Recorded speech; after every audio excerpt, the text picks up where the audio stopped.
Good morning friends. आज हम बात करेंगे कफ सिरप के बारे में। अभी हाल ही में मध्य प्रदेश और राजस्थान में कुछ ऐसे केस देखने को मिला है जहां पे 2 साल से कम बच्चे को कफ सिरप दिया गया था, खांसी की सिरप दी गई थी और उसको पीने के बाद बच्चों की डेथ हो गई है। आखिरकार क्यों अचानक ये सिरप पीने से बच्चों की डेथ हो गई है? इसके पहले कब सिरप दिया जा रहा तो क्यों नहीं डेथ हो रही थी? या मतलब कि अब गवर्नमेंट ने 2 साल से कम बच्चों के लिए कफ सिरप देने पे रोक लगा दी है। ये ऐसा क्यों हुआ है, इसके बारे में हम पूरा जानेंगे।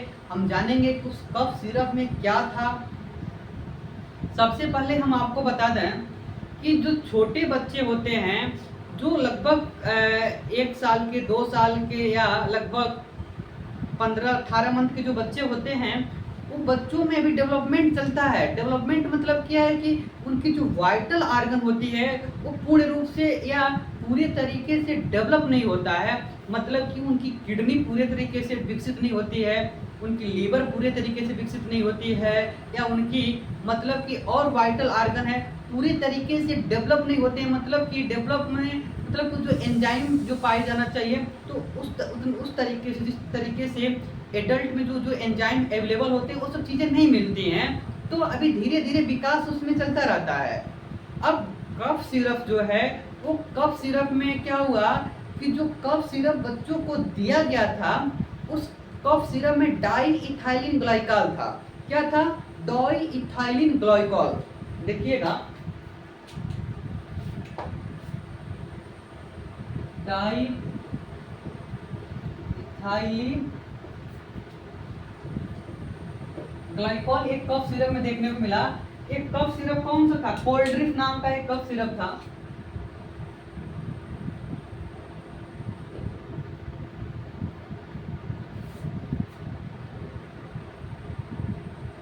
कोल्ड्रिफ्ट नाम की क्या थी? एक कफ सिरप थी, उसमें एक कंपाउंड देखने को मिला। ये ऑर्गेनिक कंपाउंड है, डाई इथाइलिन ग्लाइकॉल। अब ये डाई इथाइलिन ग्लाइकॉल का इस्तेमाल खास करके पेंटिंग वगैरह में किया जाता है, बट अनफॉर्चुनेटली ये आपको कफ सिरप में कहीं से कहीं से इसको मिक्स कर दिया गया, तो ये टॉक्सिक है। समझ में आया ना? ये टॉक्सिक है। अब इसके बारे में हम बात करते हैं। ये जो कंपाउंड है,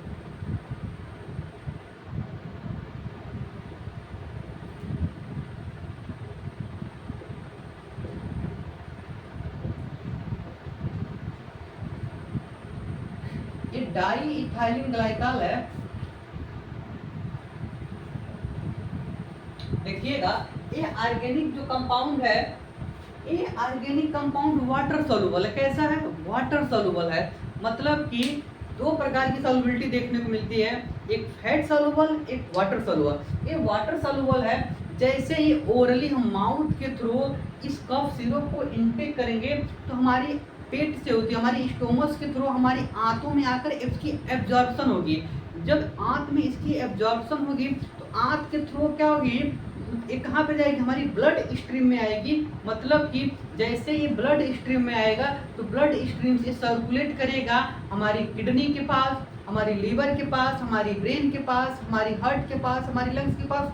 मतलब ओवरऑल क्या करेगा? ये सर्कुलेट करेगा ब्लड के थ्रू। समझ में आया ना? अब ये टॉक्सिक इन नेचर में है। रही बात, अब हमारी लीवर का काम होता है डिटॉक्सिफिकेशन का। भाई लीवर का तो मेन काम चाहिए, लीवर में यूरिया साइकिल वगैरह तो लीवर में ही तो चलता है। टॉक्सिक सब्सटेंस को डिटॉक्स किया जाए, ये लीवर का काम होता है। बट जो 2 साल से कम बच्चे होते हैं, उनकी जो लीवर में पाई जाने वाली एंजाइम पूर्ण रूप से विकसित नहीं होती हैं। समझ में आ रहा है? मतलब इतनी डेवलपमेंट नहीं होता है कि टॉक्सिक सब्सटेंस को डिटॉक्स कर ले। तो अब छोटे बच्चों को ऐसी टॉक्सिक सब्सटेंस आएगी तो लीवर को डैमेज करेगा। लीवर में एंजाइम ही नहीं है, उसको क्या करेगा? डिटॉक्स कर, तो लीवर डैमेज होगा। और फर्दर इस कंपाउंड को यह देखा गया है कि फर्दर एक कंपाउंड की क्या होती है, एक कंपाउंड जो डाई इथाइलिन ग्लाइकॉल है, ये फर्दर टूटता है हमारे लीवर में। और लीवर में जब ये टूट रहा था, तो क्या हो रहा था? ये बन रहा था ग्लूकोएल्डिहाइड बन रहा था। क्या बन रहा था? ग्लूकोएल्डिहाइड। जब ये टूट रहा था तो क्या बन रहा था? ग्लूकोएल्डिहाइड। देखिएगा,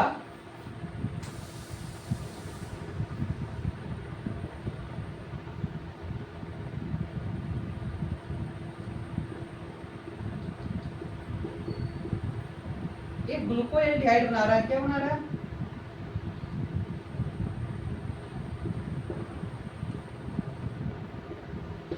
एक ग्लूकोएल्डिहाइड बना रहा है। अब इस ग्लूकोएल्डिहाइड का फर्दर ऑक्सीडेशन होता है तो बनाता है आपका क्या बनाता है आपका ग्लूकोनोइक एसिड बनाता है, ग्लूकोनोइक एसिड बनता है। मतलब कि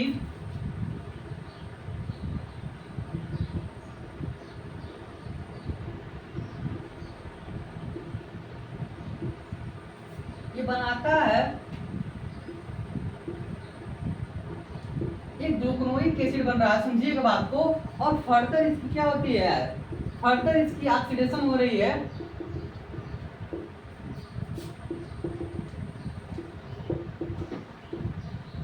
फर्दर इसकी ऑक्सीडेशन होती है तो क्या होता है, एक ग्लूकोनोइक एसिड बना देता है ग्लोई ऑक्जेलिक एसिड। मतलब कि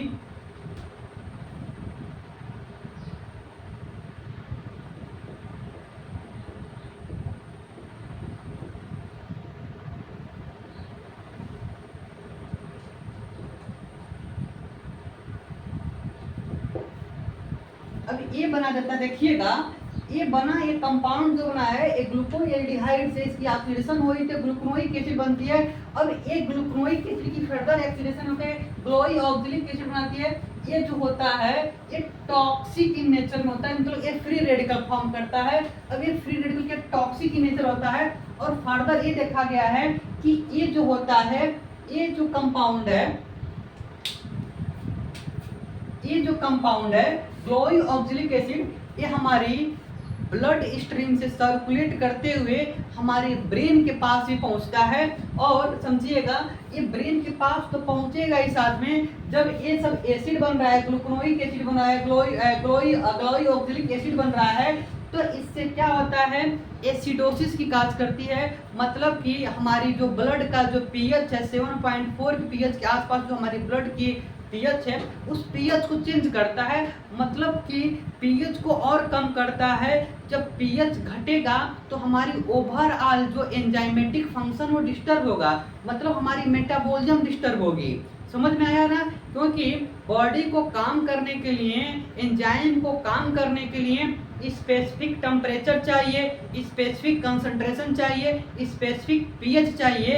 यदि अब हुआ क्या कि हमारे ब्लड में एक ग्लूकोनोइक एसिड की अमाउंट बढ़ रही है, मतलब एसिड का इन्वायरमेंटल बढ़ रहा है ब्लड में, तो ब्लड में एसिड का इन्वायरमेंटल बढ़ेगा तो क्या होगा, एसिडोसिस काज करेगा, मतलब एसिडोसिस होगी। जब एसिडोसिस होगी तो क्या होगा, ब्लड का पीएच और गिरेगा। अब ब्लड का पीएच गिरेगा तो क्या होगा, अब ऐसे कंडीशन में ब्लड का पीएच गिरेगा तो पूरी एंजाइमेटिक फंक्शन डिस्टर्ब करेगा, एंजाइम प्रॉपर तरीके से काम नहीं करेगा।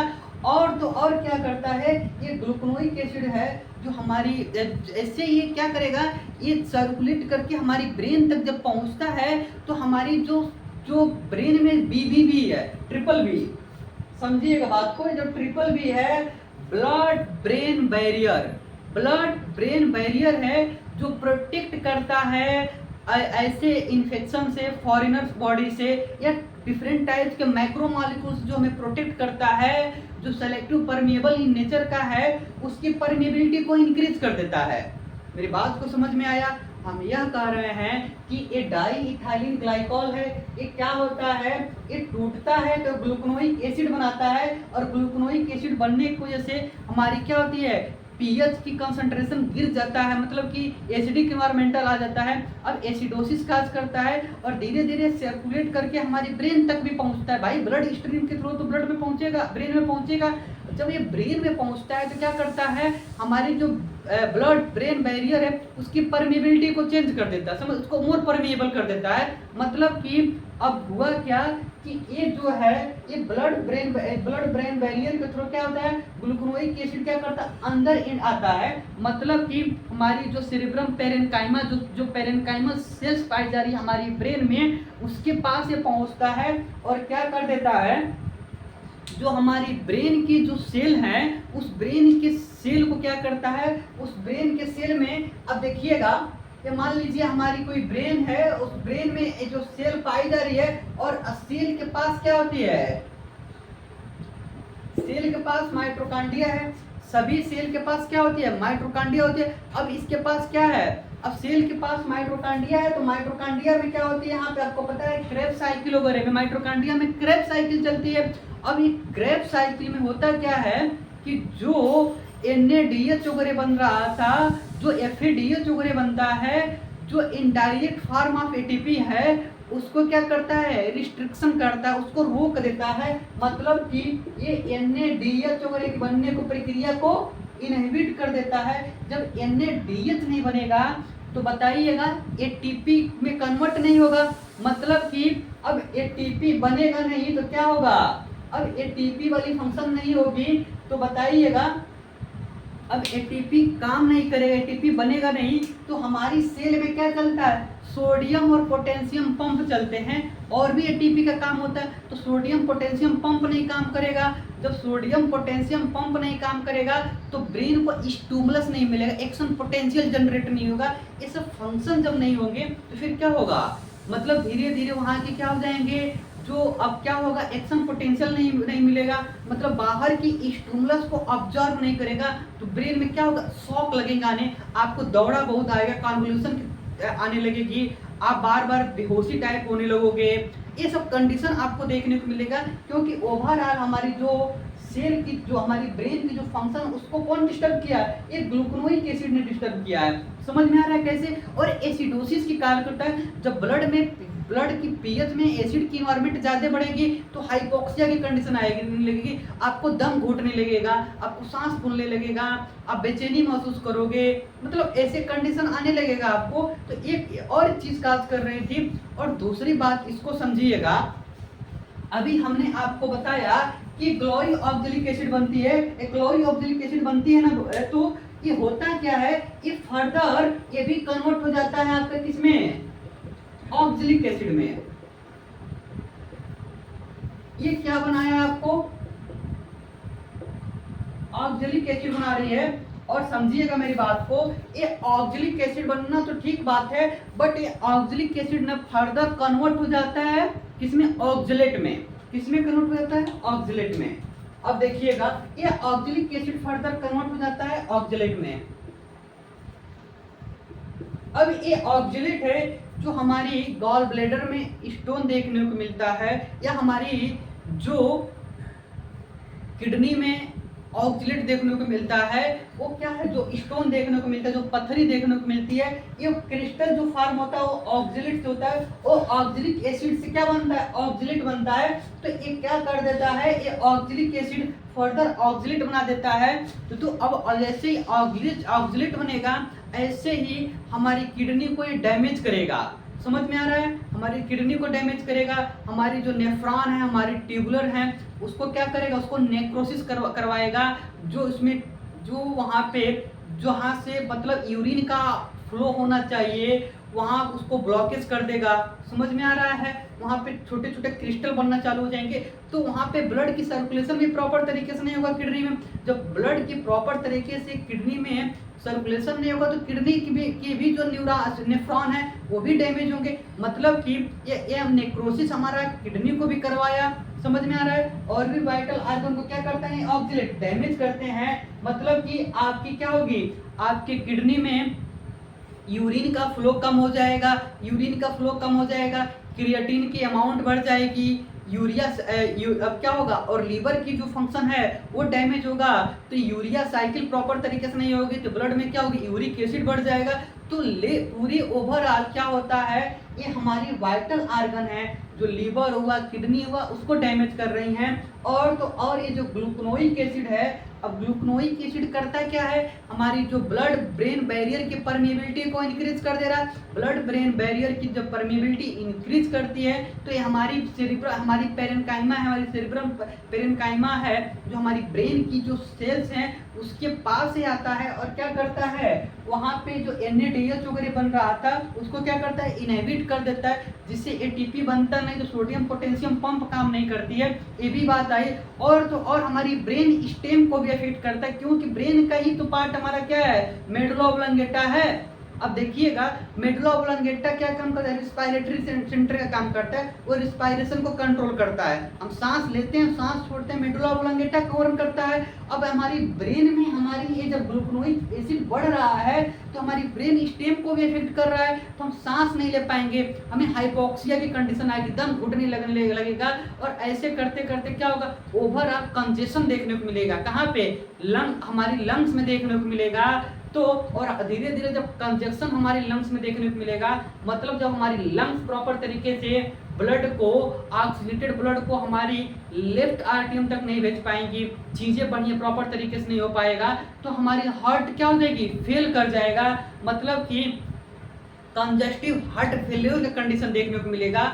तो जो छोटे बच्चे हैं उनके कफ, उनके जो उनमें जो उनको जो कोल्ड ड्रिंक सिरप दिया गया था उसमें डाईइथाइलिन ग्लाइकॉल था। मेरी बात में समझ में आया कि नहीं यार, एक बार और हम आपको रिकॉल करवाते हैं। ये डाईइथाइलिन ग्लाइकॉल एक टॉक्सिक सब्सटेंस है, ये ब्रेक करता है, कन्वर्ट हो जाता है ग्लूकोएल्डिहाइड में, और ग्लूकोएल्डिहाइड से ग्लूकोनोइक एसिड बनाता है, फिर ग्लोई ऑक्सिलिक एसिड बनाता है, फिर हमारी क्या बनती है, ऑक्सिलिक एसिड बनता है, और ऑक्सिलिक एसिड से क्या बनता है, ऑक्सिलेट बनता है, क्रिस्टल के फॉर्म में बनता है, और एक क्रिस्टल के फॉर्म में जिसको हम पथरी बोलते हैं। और ये क्या करता है, ये हमारी जो हमारी क्या है, हमारी जो किडनी है, जो हमारी नेफ्रॉन, उसको डैमेज करता है, नेफ्रॉन की नेक्रोसिस करवाता है, और धीरे धीरे हमारी किडनी की आउटपुट को, फ्लो को क्या करता है, अफेक्ट करता है। ये तो ओवरऑल ये चीज थी। बट ये ग्लूकोनोइक एसिड जो था ये हमारी क्या कर, एसिडोसिस का काज करवा रहा था, मतलब एसिडिक इन्वायरमेंट को बढ़ा रहा था, ब्लड ब्रेन बैरियर की परमेबिलिटी को चेंज कर रहा था। और ये जैसे ही ब्लड में हमारी ब्रेन में इंटेक अंदर आ रहे थे, ब्रेन पेरेन्काइमल सेल्स के पास आ रहे थे, तो एक सेल में जो पाई जाने वाली जो माइटोकॉन्ड्रिया है उसमें जो NADH वगैरह बन रहा था, NADH बन रहा था, NAD प्लस वगैरह जो बन रहा था, या फिर DH वगैरह जो बन रहा था, उसको अफेक्ट करता है। जब वो काम नहीं करता है तो सोडियम पोटेशियम काम नहीं करता है, जब सोडियम पोटेशियम काम नहीं करेगा तो एक्शन पोटेंशियल नहीं मिलेगा। तो ओवरऑल क्या होगा, हमारी सेल की, हमारी ब्रेन की जो जो एक्शन पोटेंशियल वो डिस्टर्ब हो जाएगा, तो हमें दौड़ा आने में, कन्वल्यूशन आने लगेगा, हमें चक्कर आने लगेगा, हमें बेहोशी जैसा आने लगेगा। तो ये जो फंक्शन करवा रहा था। और ये भी बताए थे कि ये जो ग्लूकोनोइक एसिड है ये हमारी ब्रेन स्टेम को भी अफेक्ट कर रहा था, जिसमें हमारी ब्रेन स्टेम का हिस्सा हमारा मेडुला ऑब्लोंगेटा है। मेडुला ऑब्लोंगेटा हमारी रिस्पायरेशन सेंटर को कंट्रोल करता है, हमारी श्वसन प्रक्रिया को कंट्रोल करता है। तो श्वसन प्रक्रिया हमारी डैमेज होगी, इफेक्ट होगा तो हमारी लंग्स अफेक्ट होगा, हमारी लंग्स जब अफेक्ट होगा तो लंग्स से ब्लड बाहर आता है। ऑक्सीजनेटेड ब्लड कहाँ पे आता है, हमारे लेफ्ट आर्टियम में आता है। तो लेफ्ट आर्टियम प्रॉपर बैठेगा, आएगा नहीं तो कंजेस्टिव हार्ट फेलियर आता है, और धीरे धीरे हमारा हार्ट बैठ जाता है, और पेशेंट का, बच्चों का क्या होता है, डेथ हो जाता है। तो यही हमारा आज का लेक्चर था कि कैसे कोल्ड ड्रिंक सिर्फ काम किया है। Thank you.